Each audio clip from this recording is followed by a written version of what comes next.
Thanks for joining me today. I'm Paige Browning, news anchor for KUOW, and this is the third in our new event series, The First 100 Days, a series chronicling the beginning of the Biden-Harris administration. And we're bringing these conversations from leading NPR and BBC correspondents, including NPR's Allison Aubrey, Anya Kamenetz, and Scott Horsley, and today BBC's Anthony Zurcher. And we're exploring top issues facing the Biden-Harris administration. Each event is free, being live streamed on YouTube. Hello today to our virtual audience. We would love to hear from you during this event, so please share your questions with us in the comments section or any comments that come to mind. I'll be monitoring them and we'll get to as many of the questions as we can throughout the event. Now to our guest, BBC's senior North American reporter, Anthony Zurcher. Hi, Anthony. Thanks for joining us from DC today, sunny DC. Yes, exactly. It's good to be here. I'm very happy to be on. And we appreciate you joining us. I do want to cover a lot of ground today. There's a lot under the umbrella of U.S. relations. So I'm just going to jump right into the big news of the week. We heard President Biden announce that the U.S. will withdraw all troops from Afghanistan by September 11th, 20 years since the terrorist attacks. This has been called the longest war, and now we're going to be withdrawing all troops. Why does Biden think this is the right move now? Well, I think this is part of Biden's decision to refocus American foreign policy onto the challenges that he sees are going to come in the next 4 years, possibly 8 years of his presidency. Things like battling climate change, dealing with a resurgent China, investing in domestic infrastructure, dealing with other domestic concerns. He sees, and his administration has framed the Afghanistan conflict as something that is of the past, is backward looking. He was an opponent of scaling up U.S. involvement in Afghanistan when he was vice president during the Obama years. So this shouldn't come as a huge surprise that he's followed through with this decision to end U.S. involvement in Afghanistan over the objections, I should note, of his generals in the U.S. military. The other thing I think, though, worth pointing out right off the bat on this is that it was actually the Trump administration that negotiated a full withdrawal, and they set a deadline in those negotiations for May 1st. So effectively, Joe Biden is pushing back that timeline a bit, said it was unreasonable, and using the September 11th date, the 20th anniversary, which everyone's going to focus on the symbolism of that to kind of cover up the fact that this deadline is shifting. Yes, that's interesting, the symbolism there, and that the date is being pushed back several months. And I'm hearing President Biden basically say this has gone on too long. I don't want this to end in the lap of another president. What is he trying to say or show with this move? Well, I think it was interesting in his speech at the White House announcing this. He pulled out a little piece of paper and read off the total number of Americans who have died in the Afghanistan conflict. And then after the conclusion of his speech, he got in his presidential motorcade and went across to Arlington National Cemetery and paid his respects to the portion of the cemetery where U.S. veterans killed in Afghanistan are buried. And I think what he wanted to try to do is one, pay respect to the sacrifices that have happened over the past 20 years in Afghanistan on the part of Americans, noting the fact that there are now multiple generations of Americans who have served in Iraq. We have instances of parents and their children who have both been sent to Iraq and have fought in Iraq for the United States. But then he wanted, as I mentioned, to shift focus away from what happened in the past and change that focus to what he thinks are more pressing priorities in the future. There is a concern, I think, that by that delay, as we mentioned, part of the negotiations with the United States getting out on May 1st was the Taliban agreed not to attack American troops. They said if there are any American troops after May 1, that they may face renewed attacks. So there's some concern on the part of the administration that American forces could be targeted. Okay, there's a lot to watch here, and I know you'll be covering it in the months ahead. Also, in the Middle East, we've seen new conflicts this week between Iran and Israel in an attack at an Iranian nuclear facility that they suggest was carried out by Israel. What is Biden's relationship with Israel's Prime Minister Benjamin Netanyahu? Well, I don't think the relationship is particularly good. I mean, part of the reason was because Benjamin Netanyahu was so close to Donald Trump and the Trump administration. And during the Obama administration, of which Biden was a part, of course, Netanyahu was active in lobbying against the Iran nuclear deal. If you remember, he gave a joint address to Congress shortly before that deal was passed, was ratified by Congress. And I think that angered a lot of people in the Obama administration, including Biden. I think this is an indication that while the Biden administration may try to reopen dialogue with Iran for eventually rejoining the agreement that Donald Trump pulled the United States out of, that Netanyahu's government is going to work to throw some sand into the gears to slow that down. Although, as you mentioned, Israel did not take credit for that attack formally. The word got out pretty quickly in the Israeli press that Israel was behind it. I think that only happens if the Israeli government is subtly trying to get the word out that this was their doing, and that the conflict between Iran and Israel isn't over, and that it could ramp up. Particularly if it looks like the United States is going to try to get more involved in Iran's nuclear negotiations. Yeah, you've mentioned the nuclear deal. What have we heard from President Biden on what he plans to do regarding this deal? Well, it's interesting. After Biden took office, there were a lot of areas in international relations, international diplomacy, where Biden moved very quickly, such as rejoining the Paris Climate Accord and rolling back some of Donald Trump's foreign policy actions. One place there wasn't immediate movement was in the Iran nuclear deal. And I think there's the belief that among the Biden administration that Iran needs to take some good faith efforts to show that they're willing to re-engage with the United States, that they will stop the enrichment levels of uranium that they had moved up to once Donald Trump withdrew from that agreement. And once that happens, then the United States will be on firmer political ground domestically to say, all right, here we're going to rejoin this agreement. We're going to negotiate with the Iranians, and we're going to try to rebuild the framework that was taken apart by the Trump administration. Because you have to remember, there are people within the Democratic Party who aren't particularly keen on negotiating with Iran and would not necessarily like to see quick action on the part of the Biden administration. There is so much to report on here, and we still have a lot of ground to cover. So I'm going to move on now to immigration, something that Biden has made early changes on as well, some changes that have been actually felt here in the Northwest, including the releases of some undocumented immigrants. I want to play a clip for you, Anthony, that's about Jose Robles. He is an undocumented man who had been detained in the Seattle area and has just been released after 20 months in detention. Here's KUOW reporter Esme Jimenez.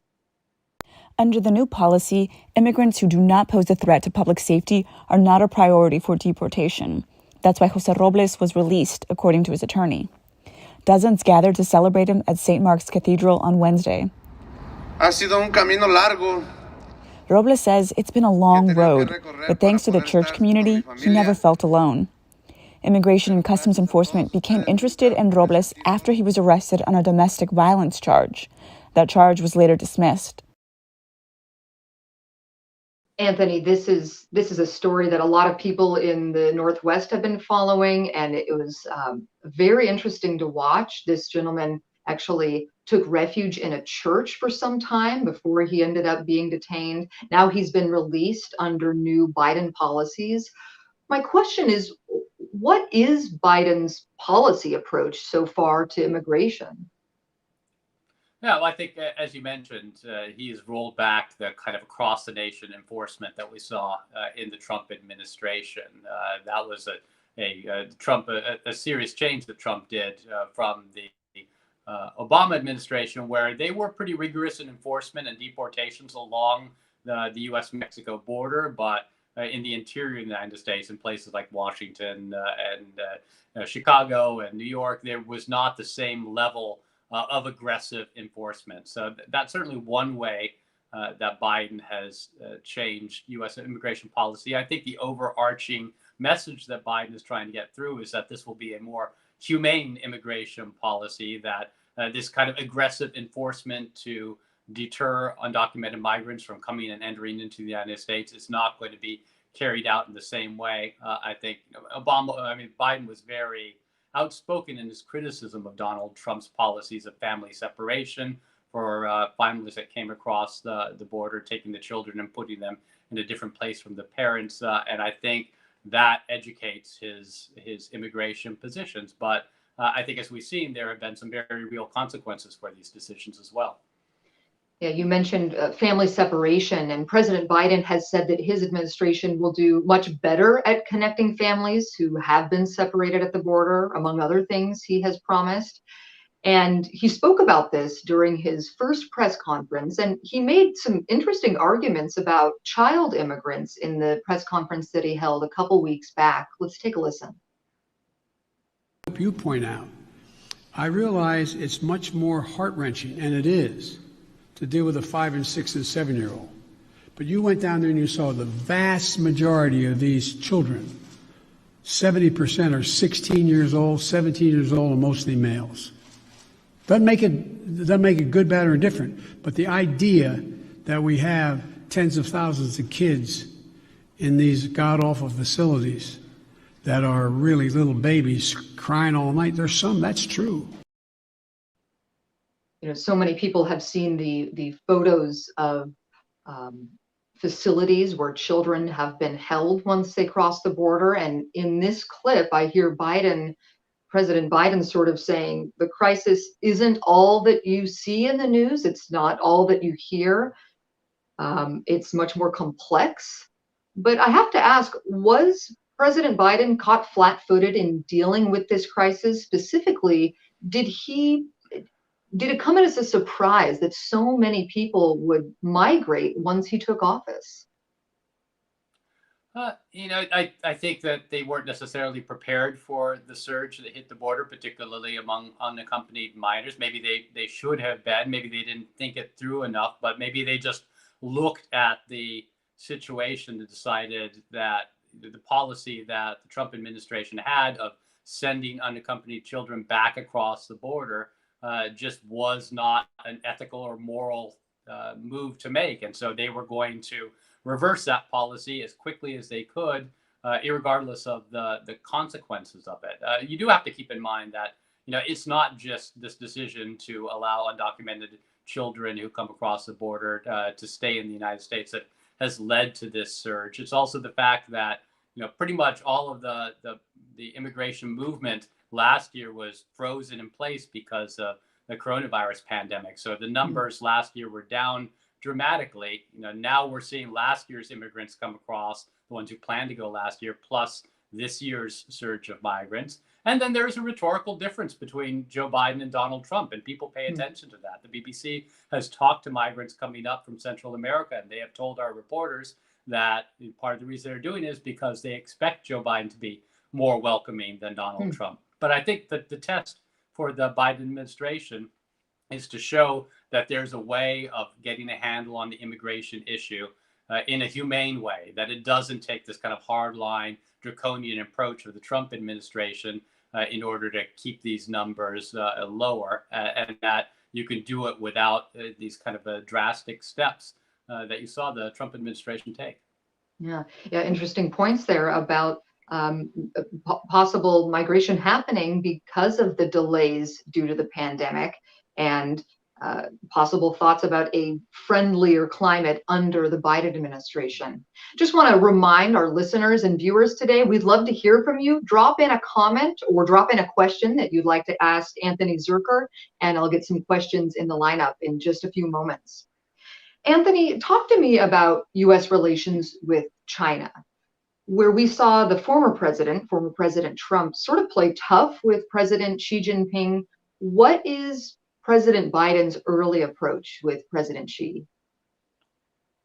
Yeah, it's interesting. Donald Trump's China policy was kind of all over the map, particularly early on, where he was talking about a special rapport that he had with Xi, but then in the latter years of his administration, it definitely became a much more hardline approach. And I think what we're seeing from Joe Biden is a continuation of that hardline approach, maybe a more kind of a rigorous, coherent policy to deal with it. But nonetheless, those the trade sanctions, the tariffs that Donald Trump's administration put in, Joe Biden's administration has kept. And there was that meeting just a couple of weeks ago between U.S. officials and Chinese officials in Alaska that became very heated, where the United States was criticizing China's human rights record, and China was turning around and saying, well, American democracy isn't all that, and the U.S. record on human rights with the Black Lives Matter movement and police shootings isn't great either. So I think you've seen the rhetoric continue to be somewhat confrontational. Although during that press conference, and you've already played a clip from it earlier, Joe Biden did try to tamp down a little bit on the confrontational language. He said that the United States and China are competitors. They are not antagonists. So they're places where they can work together on things like climate change and nuclear non-proliferation and dealing with COVID. But when it comes to the economies, the United States and China are going to compete. And that his goal is to try to prepare the United States to compete on equal footing with China. And as he said in that press conference, China wants to be number one, but that's not going to happen on his watch. Okay. And you've mentioned the press conference. I want you to see this part that he also said in the first and only press conference that we've seen at this point in his presidency. He's talking about that he and the Chinese president have apparently spent a lot of time together, something that he sort of likes to make well known. So let's listen to what he said. I've known Xi Jinping for a long time. Allegedly, by the time I left office as vice president, I had spent more time with Xi Jinping than any world leader had, because President Obama and the Chinese President Hu decided we should get to know one another, since it was inappropriate for the President of the United States to spend time with the Vice President of another country. But it was obvious he was going to become the new leader of China.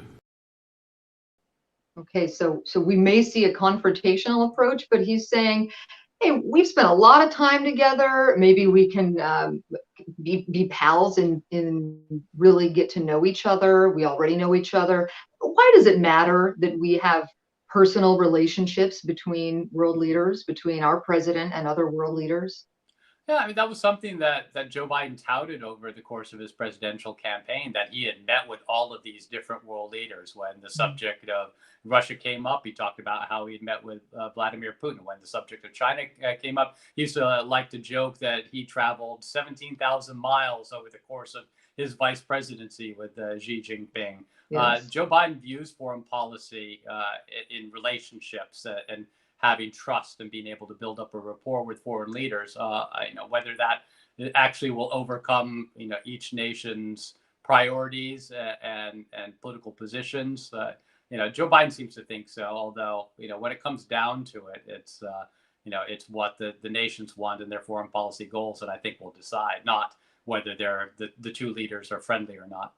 Okay, well, how about this? This is reminding me of Russian President Vladimir Putin. President Biden also has history meeting with President Putin in the past. And in his first press conference, again, he kind of indicated that he can or will straight talk with Putin. Anthony, has Biden shown that he can stand up to or negotiate successfully with the Russian president?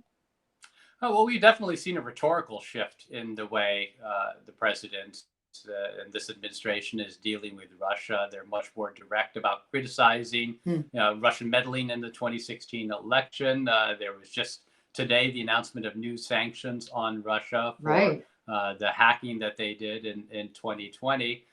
And not just sanctions on individuals, but also announcing sanctions on Russian debt financing, which seems to be a willingness to use American financial muscle in a way that the Trump administration never did. So we're seeing some concrete steps of a change of kind of attitude towards Russia in the Biden administration.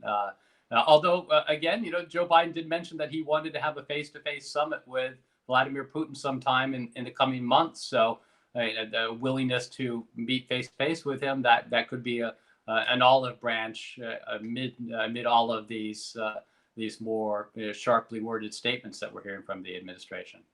And as I understand, these sanctions that were announced today regarding election interference are some of the more severe sanctions in several years. Is that your understanding? And what's this saying about, I mean, we're within the first 100 days and Biden is taking more serious sanctions than we've seen in years. The Trump administration had put sanctions on, but I think you're right to see a distinction between what the Trump administration did.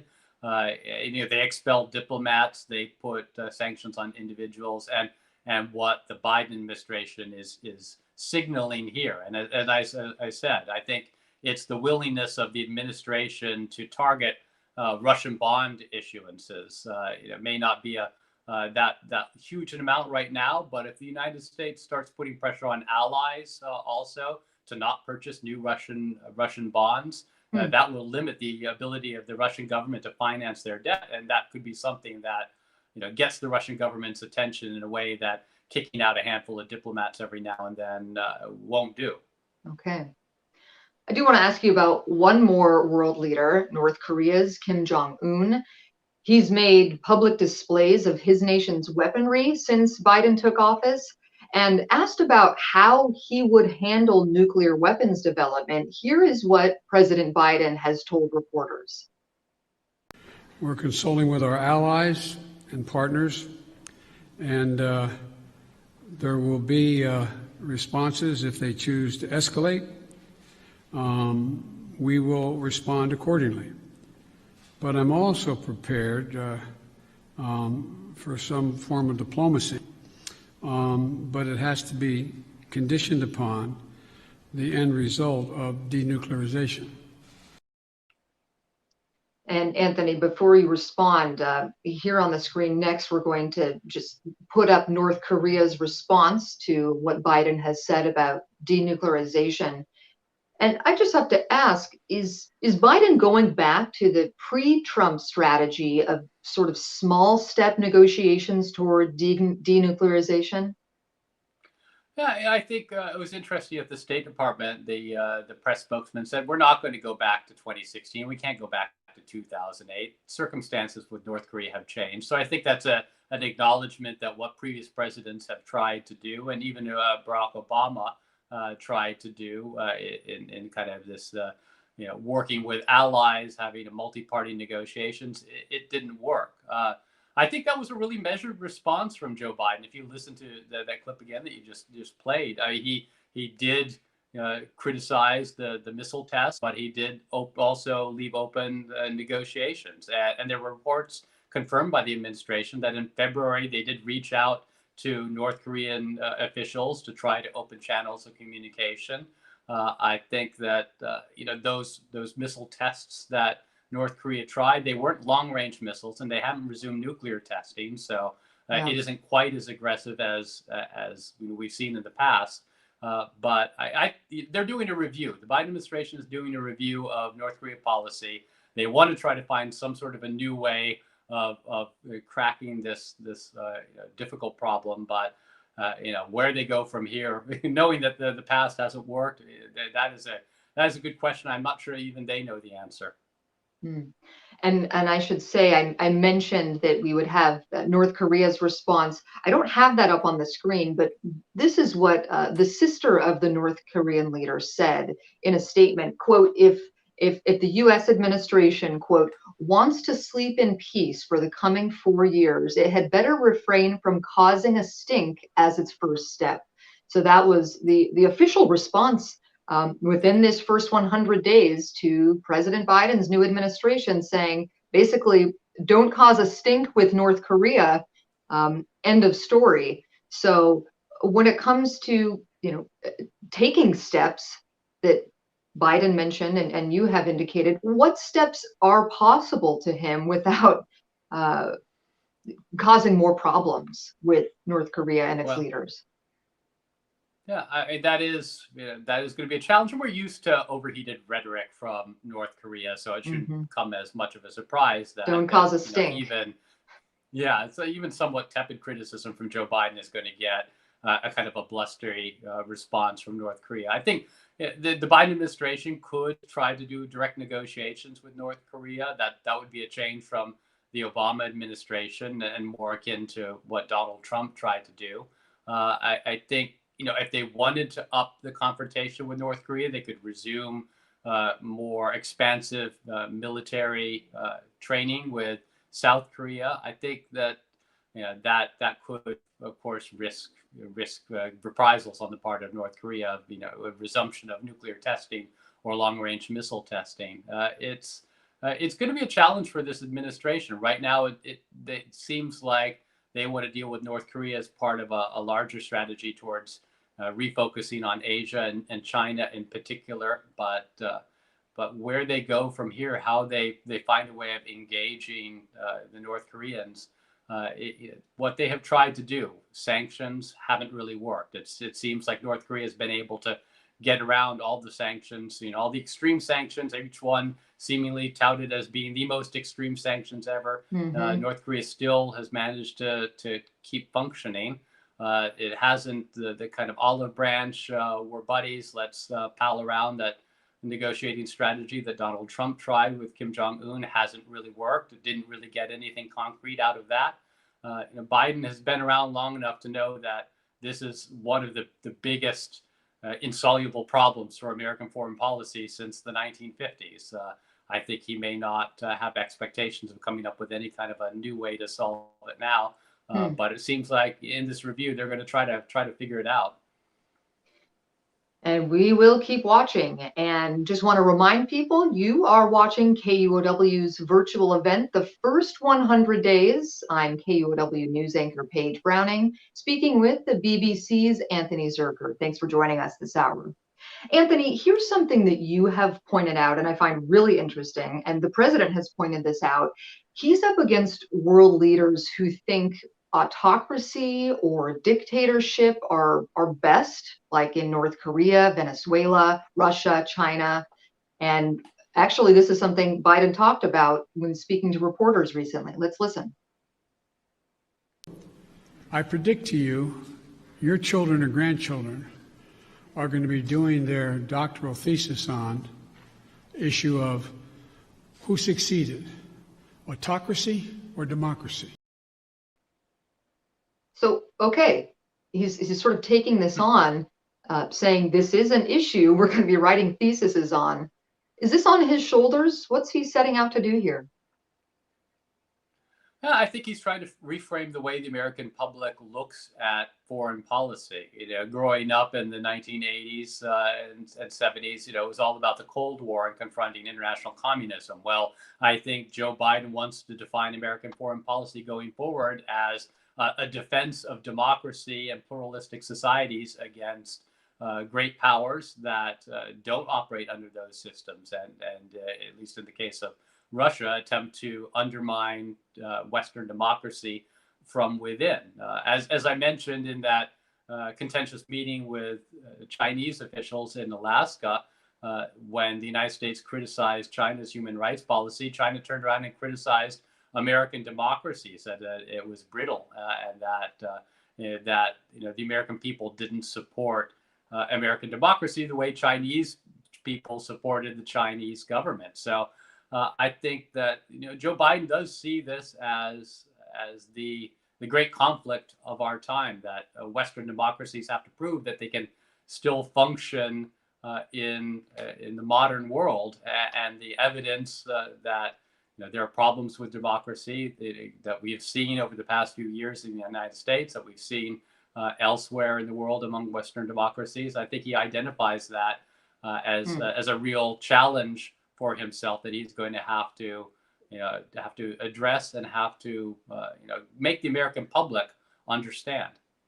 Yeah, and it makes me think, he needs to navigate relationships with other nations and other nations' leaders, and is sort of trying to set the new table for how democracy works, and is also dealing with uh, many issues and political debate and fights within the United States, within his own constituents here. So how much of proving democracy works is actually about him, mending bridges in the U.S. between. I mean, it's a heated political debate between even family members and friends. So how much about proving this, that democracy works, has to do with you know us sitting down at the dinner table with our family? Yeah, I think Joe Biden definitely believes that, or at least he wants people to understand that he believes that in his rhetoric. If you listen to his inaugural address, he talked about reconciliation, about cooling the passions in the United States, of bipartisanship, and working together to solve the major challenges facing the United States, whether it's the coronavirus pandemic or the economy or global warming. That is going to take unity and cooperation across the board in order for the United States to overcome that. He talks a lot about putting the United States on an equal footing to compete with these other nations that are going to try to wrest global dominance away from the United States. And I think that a faith in democracy and an ability to reach across the aisles and to work with people who are have different perspectives and different political viewpoints. It's something that's important to him. Although I will say that many Republicans will look at the first 100 days of the Biden administration and say, well, he talks a good game, but when it came to the coronavirus pandemic bill, it was done purely on the backs of Democrats. When we're talking about this infrastructure bill that's being shepherded through Congress, it looks like that could be done only with Democratic votes. So, Biden does have, rhetoric, and he has placed an emphasis on this during the campaign and during the early days of his presidency. But saying it and then getting conservatives to support it, at least in Washington, is two different things. Just want to thank you for that. I find it fascinating, and we'll have to see what he can prove during his 4 years or however long he is in office. A reminder to everyone watching right now, I'd love to hear some questions from you and comments on how do you think this could be possible to prove to the world that democracy is a more superior form of government over autocracy or dictatorships. Would love to hear your comments. And here's some questions as well for BBC's Anthony Zurcher. Anthony, I want to talk about a topic that touches the United States, touches Russia, China, Venezuela, the Middle East, everywhere in the world, climate change. To start with, when we're talking about climate change, President Biden has vastly different viewpoints and policies, policy priorities than former President Trump.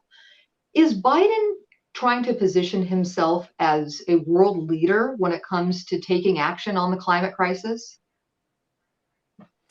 Yeah, it was interesting during the campaign watching Joe Biden's rhetoric change on this issue. He became much more ambitious in the goals he set out in addressing climate change over the course of 2019 and 2020. In part, there was a political strategy behind that. Climate change is a very big issue for younger voters. He realized that he had a weakness among younger voters, and so this was a way of building support among that demographic. But I also think, he styles himself as a kind of a Franklin Roosevelt type of presidency, someone who can be ambitious in their outlooks, take on big challenges, and prescribe significant government actions in order to address those challenges. And I think it appears, at least in the early days of his presidency, that climate change is one of those areas where he wants to take significant action. He, of course, rejoined the Paris Climate Accord very early on in his presidency. And also, if you look at this infrastructure package, it's much more than infrastructure. There's a lot dealing with green energy. There's a lot dealing with changing the economy of the United States to be less dependent on fossil fuels. And I think that is, it may be a sneaky way, kind of a backdoor way of getting his climate policies enacted without having to take it head on when he knows the Republicans and conservatives will fight him tooth and nail over it, and they might be able to scare the American public away from it. Yeah, I did find that interesting that the infrastructure and jobs package that President Biden and Vice President Harris have put forward has a lot in it involving creating green jobs, involving limiting carbon emissions, and a lot of other climate focused policies that are just wrapped up into actual infrastructure. Can you talk about any of the other environmental priorities that you have seen the president talk about in his first 100 days? Where do we expect him to go in this area? Well, I think what you're seeing is administrative actions, rolling back a lot of what the Trump administration tried to do on greenhouse gas emissions, on pollution from big power plants, on things like auto fuel efficiency standards. Those things, the Trump administration, with hit and miss type success, focused on. There were a lot of moves that the Trump administration tried to do that were bogged down in lawsuits. But now you've already seen some of the big Supreme Court cases on environmental issues that were going to have possibly consequential decisions. They've been discarded because the Biden administration has changed U.S. policy on that. So, if you look for big ticket legislation dealing with this, I think the Biden administration realizes that getting anything through Congress is going to be a challenge. And this infrastructure bill is probably their one best shot, at least in the first 2 years of his presidency, of accomplishing significant climate addressed legislation. But there's a lot that the administration can do in regulation, in enforcement of existing regulations, to ramp up the addressing of pollution and addressing of climate emissions in this country. This is a topic that our listeners at KUOW and in this region care a lot about, learning about environment and climate change. And we saw a few photos on the screen of just what it looks like in Seattle when a wildfire pops up in Washington State, or even in Oregon, or even in Canada, or we've even seen smoke literally from Siberia because of how smoke patterns work. And it can really devastate the region for several weeks every summer, a period that could be lengthening due to climate change. We've seen in some of the photos here that glacier melt is increasing in Washington State, a state with some of the most glaciers of any state in the lower US. Saying this because I'd love to hear some comments from people. What climate change priorities and what sort of leadership are you hoping to see from the Biden-Harris administration, or any thoughts on the actions that they've taken so far? And Anthony, we've got some questions from listeners, so let's finally mix them in. Here's a question going back to Russia. Carolyn asks on YouTube, Biden has talked about meeting with Putin. If this happens, do you anticipate that they will discuss global nuclear proliferation, and how will Iran play into that? Yeah, I think that definitely could be a topic of conversation. There have been questions about the nuclear agreements that the United States has with Russia and how vigorously they're being observed and enforced. Donald Trump, of course, rolled back several international agreements between the United States and Russia. So Joe Biden has made nuclear nonproliferation a priority. You've got to remember, he has a very long history in foreign relations. He was chair of the Senate Foreign Relations Committees, where things like the Intermediate Nuclear Agreement were negotiated and ratified. So I think he will have a keen interest in that. Now, whether the topic of Iran will come up in discussions between the United States and Russia. Russia was a party to the nuclear accord as well, the nuclear agreements. They were negotiating partner. So I wouldn't be surprised if that came up as well. I mean, I'm really going to be interested to see just how the optics of this meeting are carried out, because you remember, the last time the U.S. president met with Vladimir Putin was Trump's trip to Helsinki, and the two of them standing on stage together, and Donald Trump dismissing the conclusions of the U.S. intelligence agencies on Russian hacking while standing next to Vladimir Putin. So I think it could be a very different kind of proceedings, because that was one of the more jarring moments in Donald Trump's foreign policy. Another question we've got from Angie on YouTube. Thanks for the question, Angie. In speaking of the U.S.'s relationship with China, how do you see this administration's interactions compared to the past on and with Hong Kong? So this question asking, how do we compare this administration's interactions compared to former with Hong Kong? Hey, well, you heard U.S. officials in that Alaska meeting specifically bring up Hong Kong and human rights violations in Hong Kong, and they cracked down on democracy in Hong Kong with their Chinese counterparts. That was one of the things that prompted such an aggressive pushback on the part of the Chinese, along with criticism of Chinese handling of the Uyghurs and the re-education camps that they've set up in Uyghur territory in China. So I think that Donald Trump kind of brushed off Hong Kong. There were reports that in private, Donald Trump was dismissive of concerns about human rights in Hong Kong. That was much more focused on trade and on the economy rather than on anything that China did with human rights. So we've already seen a rhetorical emphasis on human rights in dealing with China with the Biden administration. So I think that you will see more of that, and that will be a source of tension between the two nations going forward. Okay. Thanks for that, Anthony. And Angie, thank you for the question. I'm going to jump to two more questions from some of our listeners, and anyone who wants to comment or add a question, this is a great point to do so. We've got about 20 minutes left. Mark on YouTube says, how are the events of January 6th playing in the United Kingdom? And he's referencing, of course, the attacks on the U.S. Capitol that happened January 6th of this year.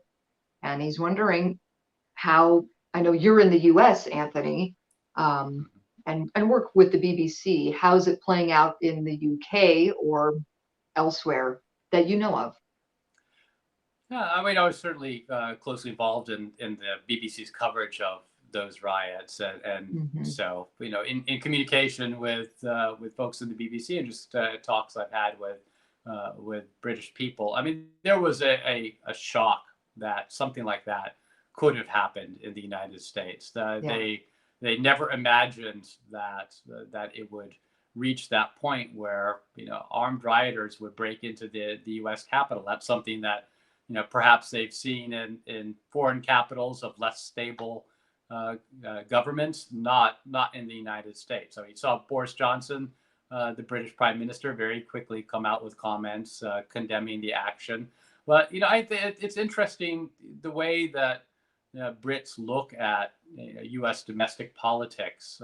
I think they initially dismissed Donald Trump's political rise, thinking that it would never.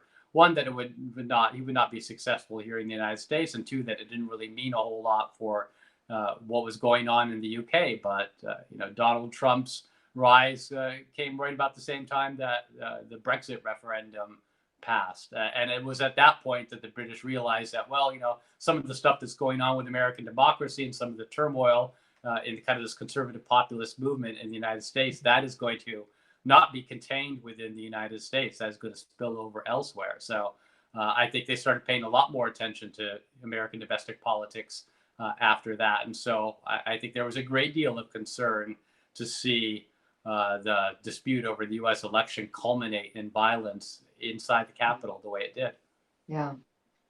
And speaking of things going on within the United States and how the world views them, by the way, Mark, thank you for that question. Bridget on YouTube has a question. How are other countries viewing Biden's leadership on the racial disparities in our country?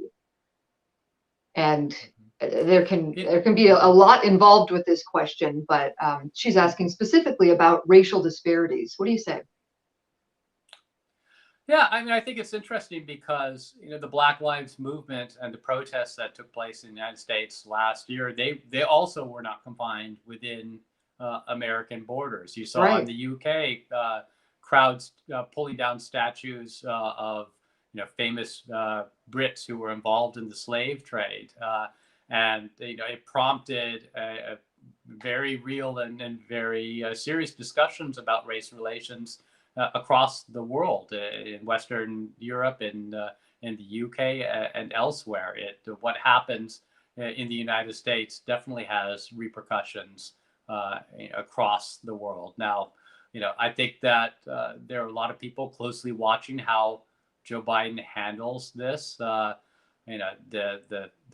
fraught the trial in Minneapolis is right now, and the concern whether this will set off another wave of demonstrations. I think a lot of our international audience is very keenly interested in how the United States handles that, and whether a lot of the racial unrest that we saw last year was a reflection of Donald Trump's presidency, or whether this is a movement that is going to take place in the United States, regardless of who the president is, and whether a Democrat can handle it any differently, and the first Black woman as vice president, whether that makes any kind of a difference in U.S. attitudes towards these calls for racial justice, or if it's just going to be a continuing cycle.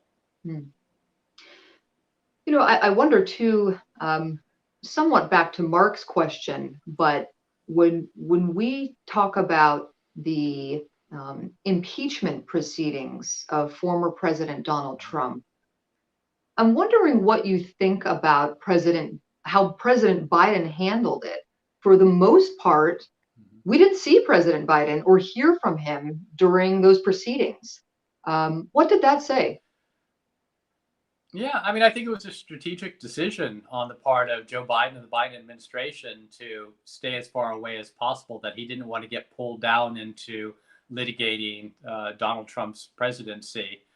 He wanted to focus on very real pressing concerns going forward, the coronavirus pandemic and the economy, rather than trying to fight over Donald Trump's legacy. And I think part of that was because it was very clear within the first week or so of the impeachment proceedings that Donald Trump wasn't going to be removed, or wasn't going to be sanctioned, wasn't going to be prohibited from running for president again if he chose to. So it was a losing hand. While I understand Democrats wanted to pursue it because they felt that there was a need to get this on the record, I think the Biden administration saw that this wasn't going to result in anything that they could claim as a victory, so best to keep their distance from it. Okay. I'm wondering, Anthony, I'm speaking with BBC's Anthony Zurcher, and I'm wondering, can you just lay out what is Biden's and Vice President Kamala Harris's foreign affairs agenda? What have they made a priority in their first 100 days? Are there items, issues that have surfaced to the top? Well, I think first and foremost, they want to re-engage American allies and rebuild some of the relationships, particularly with Western allies, that Donald Trump and his presidency put strains on. I mean, that was something that Joe Biden campaigned on throughout the course of his race against Donald Trump, that American foreign policy can't be go it alone. It can't be us against the world. That America first is not going to succeed in advancing American priorities, that America has to work with its allies if it wants to accomplish anything on the world stage. So I think you've seen a concerted effort to reach out to American allies in Europe and elsewhere and begin the dialogue, although it's going to be a challenge for him because I think that over the past 4 years, a lot of trust has been eroded, that the United States is going to stick to the path that had been set out by previous presidents, Republican and Democratic, that if a presidency like Donald Trump's can happen once, where he tears up agreements and drastically changes the United States policies on trade and immigration, then something like that can happen again. And just because Joe Biden won this election doesn't mean that the United States can't radically change its foreign policy almost overnight sometime in the future. Sure. A question that we received on YouTube, and this is actually on a topic we haven't talked about yet even, which is the coronavirus. Somehow we've made it 50 minutes without talking about the pandemic, because there is a lot that the Biden administration will be facing and need to deal with in its 4 years and within its first 100 days even.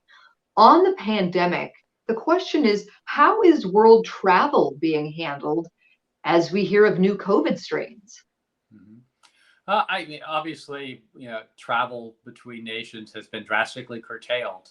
Just speaking from personal experience, my colleagues in the BBC have found it very difficult to get back to the UK over the past year, or to get to their home countries. That it's each country has its own policies as far as how to handle people arriving internationally. Some of them more stringent than others.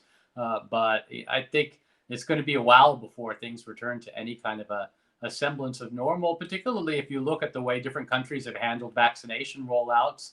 The United States has actually been very good about getting its population vaccinated. Other countries like Israel as well have been very effective. But if you look at Canada, if you look at many of the European countries outside the UK, their record on vaccinations has been not good at all. And that is going to affect global travel, because an unvaccinated population is a population that needs protection by other methods.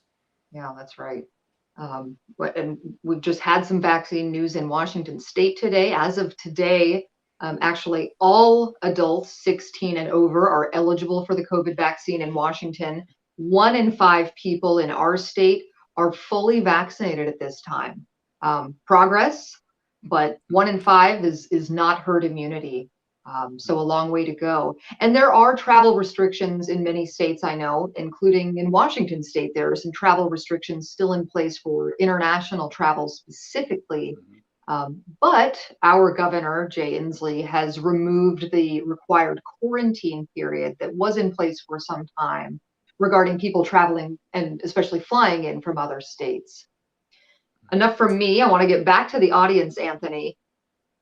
We have a couple questions on this infrastructure package that you mentioned already. One person asks, was Biden's announcement on infrastructure as one of his priorities, was that a surprise to you? He after the COVID relief package, he could have gone in any number of different ways. He could have made a big push for voting rights. He could have specifically tried to pass environmental legislation. He could have taken on immigration. And he could have taken on healthcare reform again.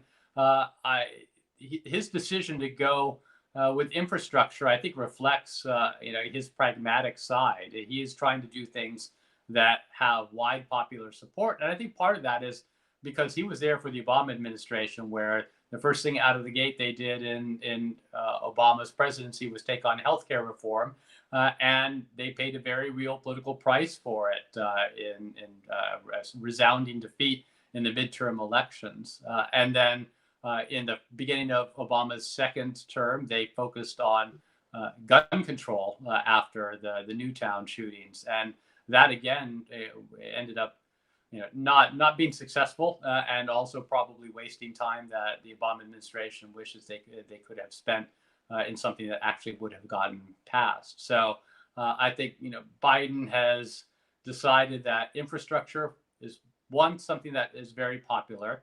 Two, is also something that he can fit a lot of different pieces into, and also something that Donald Trump talked a lot about, but never was able to get done. So kind of a way of showing that he can be effective in a way that his predecessor wasn't. But as you saw as we've discussed, and as we've seen with the COVID relief package, where underneath the surface of COVID relief, there were some pretty fundamental changes in the way the United States deals with issues of poverty, changing the way benefits are given to children in poverty, getting essentially a monthly payment, moving away from the welfare reform that we saw in the 90s. With this infrastructure bill, we're seeing the Biden administration try to do a lot of different things, elder care and the environmental changes we've talked about. So it's packaging a lot of stuff in something that could be appealing to the public, but accomplishes what Biden wants to get done in his policy priorities beyond that. Yeah. I have to say, Anthony, you've got a good long memory bringing up some of the priorities and accomplishments of former presidents just off the bat. I guess that's what we get from BBC's senior North American reporter. Another question on this topic, George on YouTube asked, what's the likelihood that this $2.3 trillion infrastructure bill will be passed with most of its vital components intact? Is this going to be passed? I think that something is going to be passed. It's interesting. The talk today in Washington was the idea of maybe breaking it into two parts. One would be the measures that could have bipartisan support, things like building bridges and roads and airports and rail, having that be a bipartisan bill that can get the 60 votes needed to get past a filibuster, and then put the other part into a reconciliation package, reconciliation being the kind of a legislative trick where you can pass something with just 50 votes. Now that suggests that they're trying to find different ways to get things through Congress. What you have to keep your eyes on is what do moderate Democratic senators like Joe Manchin of West Virginia want to do, and if they decide they don't like the scope of the corporate tax increase that Biden is proposing, then chances are that tax increase is going to go down a bit. If he doesn't like some of the other spending, then chances are the spending will be curtailed. But I think that infrastructure is popular enough and the public support for this is strong enough that they're going to be able to get something through. And whether they do it with a bipartisan package or they just do it on the back of Democratic votes, I think they'll find a way of crafting that package after negotiations within the Senate and the House to be something that they can get at least the Democrats to sign off on. Okay, we'll see how the votes roll out. We have just a few minutes left, and Anthony, people are in the comments asking me, we want to hear some more about Vice President Kamala Harris, so I'm going to ask a question about that now. First 100 days obviously includes the entire administration, including the vice president. And Richard on YouTube wants to know, do you have any comments on Harris's work in Central America? I'm not sure if this is something that you've reported on, Anthony, or certainly your colleagues have, but what do you think? Yeah, I mean, she was given the task of not dealing with immigration policy and the crisis on the border as a whole, but in working with these Central American countries, negotiating with them to find a way of helping them address the outflow of migrants, essentially dealing with the problem in Central America and not on the U.S. border. The Biden administration has criticized the Trump administration for what they saw, as not using the United States' diplomacy and foreign aid in a way that could, not create a situation where these people stay in Central America to address the human rights concerns within Central America. So it's not something that has to be handled by building a bigger wall on the U.S.-Mexico border. So, Kamala Harris was put in charge of that. There are indications that the agreements have been reached with some of these Central American nations to try to ramp up their ability to stop the outflow of migrants, on their end. So some success so far. Obviously, we'll have to see, if that translates into fewer people showing up at the border. But that's her first big task. Otherwise, she had been kind of serving as Joe Biden's understudy. She was at all the public events, all the major announcements, but she didn't have a portfolio of her own the way some vice presidents have. I'm wondering what if you can lay out some of the top foreign responsibilities that we expect Vice President Harris to be taking the lead on. can we see where she will be leading within these first 100 days? Any clues?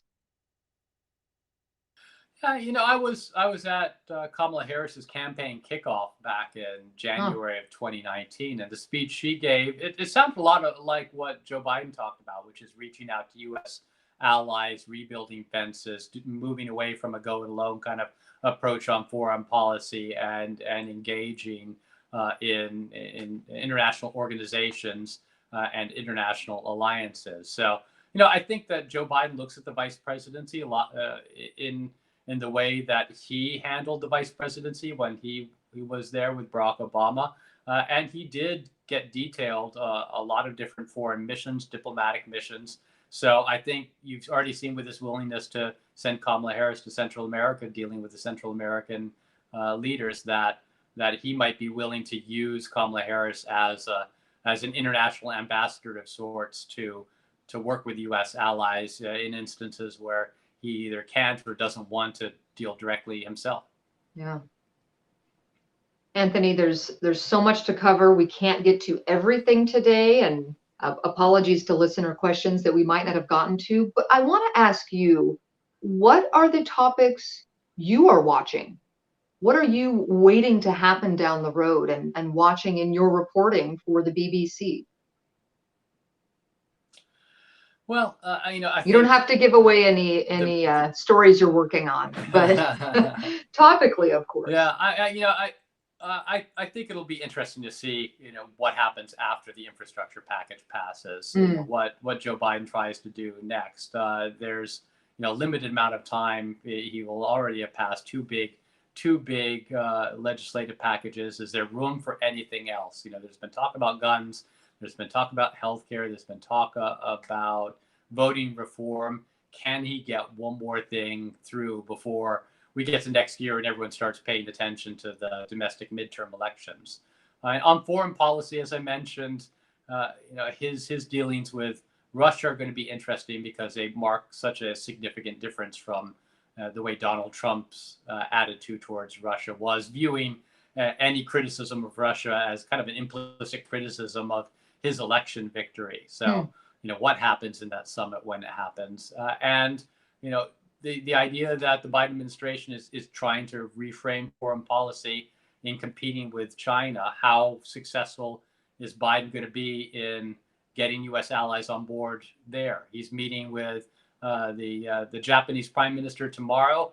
The first in-person visit of a foreign leader to Washington in Biden's presidency. The next meeting apparently is going to be with the South Korean leader. So I think you can see just from those steps that Biden is going to focus a lot of his attention on Asia and not confronting China per se, but putting the United States and its allies in a sort of situation where they can compete and contain China.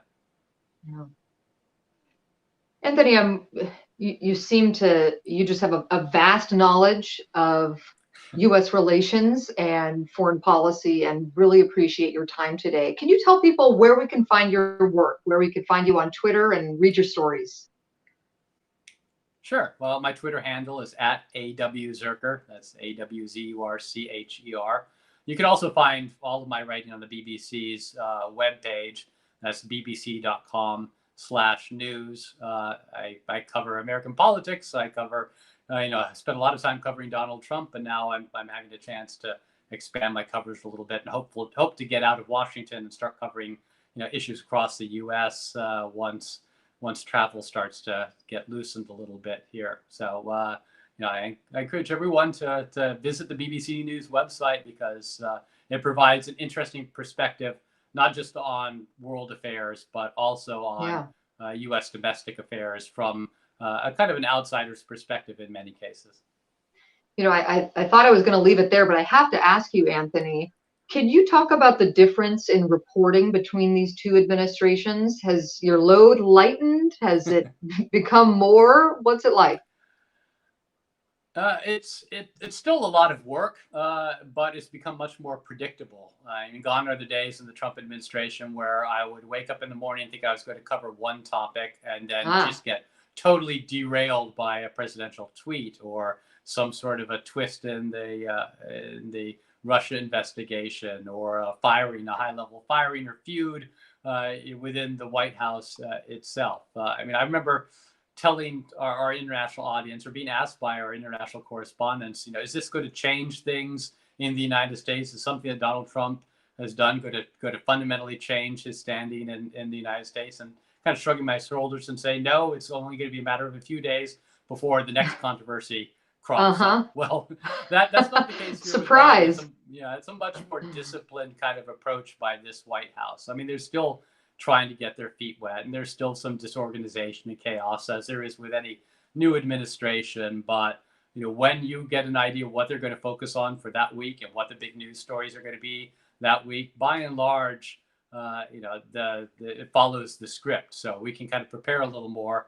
And while it's busy at certain points in time, it's busy on topics that we can, at least to some extent, anticipate in advance. I'm speaking with Anthony Zurcher, BBC's senior North American reporter. Anthony, I have really appreciated our time today. Thank you so much for joining us from the DC area. My pleasure. I've enjoyed the conversation. And enjoy the rest of your night. Thank you. You too. And thank you so much to everyone in our audience tonight. If you're watching on YouTube, you can subscribe in the channel below and leave some final comments or maybe some questions that you are still wondering after this conversation. And save the date for May 6th. That is our next First 100 Days virtual event. And we're going to be talking about the economy with KUOW's Deborah Wong and NPR's Scott Horsley. So that's May 6th. To find out more or RSVP, go to kuow.org/events. By the way, you can listen to this show again this coming Saturday at 2 o'clock live on KUOW 94.9 Seattle. Thank you so much for joining and have a great night. Thanks to everyone at KUOW who was part of making this show possible. Have a great night.